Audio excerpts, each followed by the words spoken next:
this back and forth about what Pan's gonna be, like I guess how she would be raised or something, and it eventually ends up to where Pan and Videl are locked in a room with Chichi and eventually Bulma, and they both are asking her, well, what do you want Pan to be? And Videl's like, hey, I appreciate it, you know, she appreciates the advice that she's getting from her family and friends, but she's like, you know, hey, she wants Pan to grow up the way she wants to, you know, as opposed to what her parents or even the grandparents here would want her to be. And I love that because they both want to take on this new responsibility as parents together. They know there's going to be ups and downs, but the main thing is they want to do it together. And I love that aspect. Another great episode that I thought they did in Dragon Ball Super is when the guy tries to set up Gohan and have the actress kiss him, and then he takes a photo and says basically, oh, look at this, basically your husband is cheating, which was very out of this world for Dragon Ball. I'm like, wow, I've never thought I see a cheating storyline in Dragon Ball, right?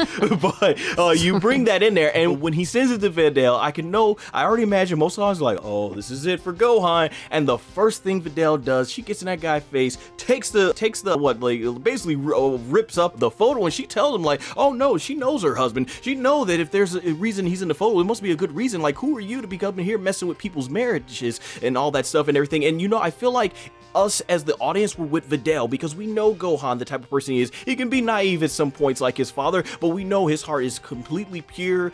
He's pure of heart, and Videl knows that, and that is the strong love that she has for Gohan. Shout out again to Geekdom 101 when he reviewed that episode. He was like, yo, Videl's a good woman, yo. She knows her husband and everything, and I just thought that was amazing, the strength that they have, and it lines up to the end of DBZ when we see him with Videl and Pan, and I know Gohan and Videl as characters, they've gone downhill compared to where they were in the Buu saga. Oh, and speaking of the Buu saga, I know, even though it's only filler and only in the... Watch the full video by clicking under my handle!